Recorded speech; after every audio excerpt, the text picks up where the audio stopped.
Do you guys need to replace your bushings on your strut rods for your early Mustang? Well, stick around and I'll show you how to do it.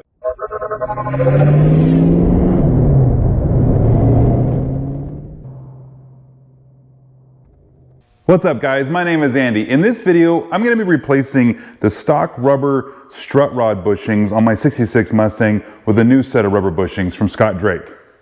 And what I've got here is, this is just their basic replacement kit. So here's the part number for those that need that. And what these are EPDM rubber bushings. They're not urethane bushings. And the reason why, for this car, for this application, I don't need that stiffness that the urethane bushings provide for what I'm doing here. But also, I've heard that the stock strut rods maybe not up to the task to dealing with those urethane bushings. So you're better off using rubber bushings, or in this case, these EPDM bushings. They're just a little bit fancier rubber with the stock strut rods, unless you're going to replace those. I'm not going to replace those rods. They're going to stay there for now. So we're just going to put these in, and I'm also going to put in just a new set of the bolts. And here's the part number for those that need that. And these are the bolts that bolt the strut rod to the lower control arm there in the front.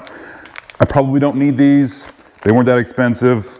You know, just replacing the hardware as we go along has been kind of nice to do with this car. So I just went ahead and grabbed a set of these bolts. So let's go ahead and get the car jacked up, and I'll show you what we're working with. Now that we got the car safely up on jack stands, we want to go ahead and take a look. Now on my setup here, these bushings, the rubber bushings, are starting to crack. At least from this edge, I can't see if they're completely cracked on the other side or anything, but I can tell that these things, they're starting to get a little tired, and so let's go ahead and replace them with some new units.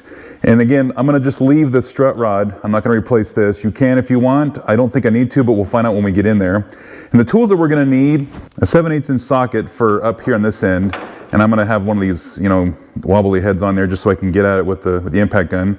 We're going to need 11/16" socket for the nuts underneath here, and I'm going to use a 5/8" wrench to hold the bolt up on top.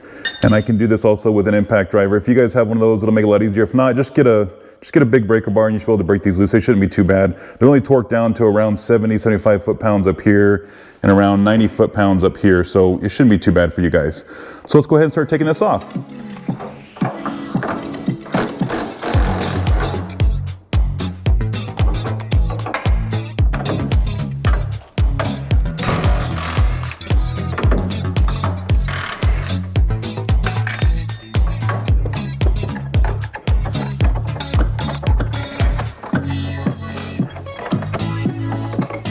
All right, so notice how when I took this one off, see how this got this extra bump on here and how it kind of fits inside there?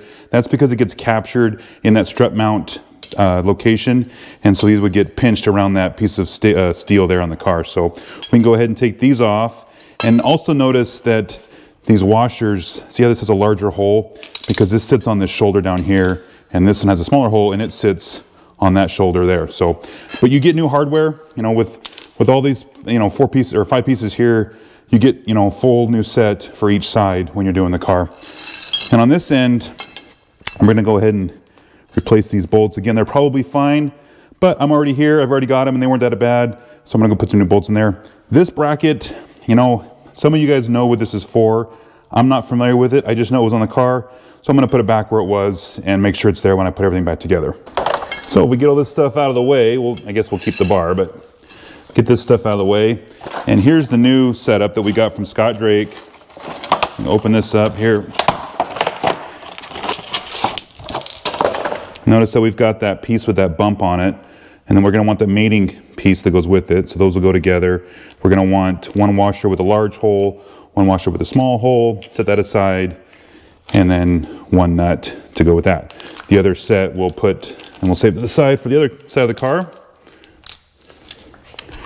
So on here, what we can do is go ahead and put the large washer on. Now, I do want to point out, if you guys are doing the urethane bushings, supposedly you don't want the cupped side of the washer facing the urethane bushing. I guess you want it the other way. I'm not putting the urethane ones, I'm putting the rubber ones on. So we want to put it this way so it kind of cups the rubber bushing.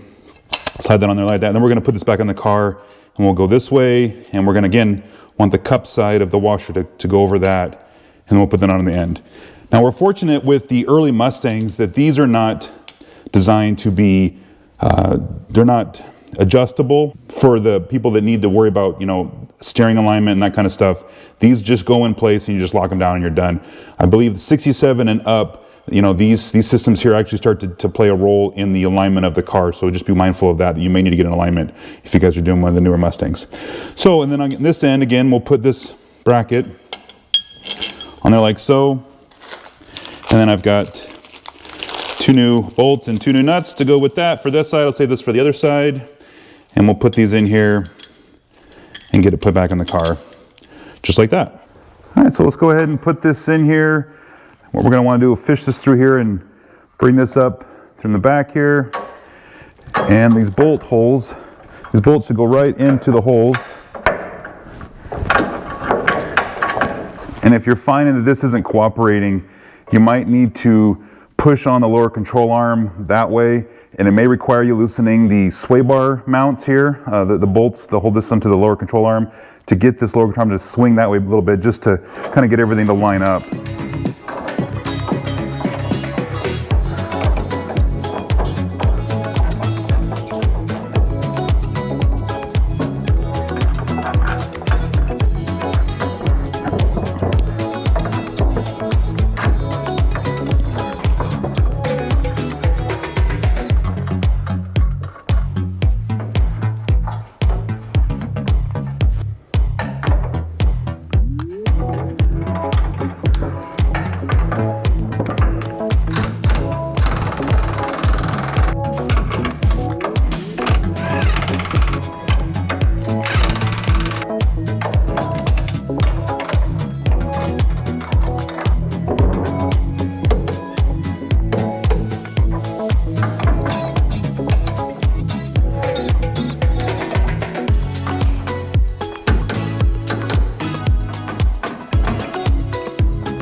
All right guys, now this side is done.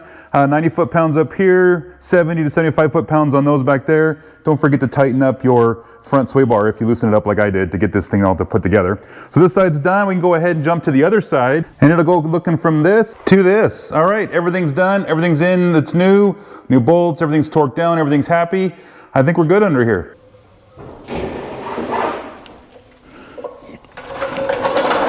All right guys, that's it. That's an easy project for you guys to do. If it took you longer than an hour, it's probably because you had a stuck bolt or you didn't have the right tool and you had to look for it or something like that. This is really simple. Anybody, I think, could do that with just a couple of tools. I did notice that on the bushings that I have, it's got a stamp of the word Drake on here. So these look like the same bushings that I just put in there. They're just older. They were kind of worn out a little bit. They obviously they're not brand new, but they're definitely not the ones that came on this car stock back in 1966. So I think just getting them some fresh bushings in there is going to be good for the car, and we're good to go. So guys, that's it. If you liked the video, give me a thumbs up, and if you subscribe, I appreciate it because it helps my channel out, and we'll see you in the next one.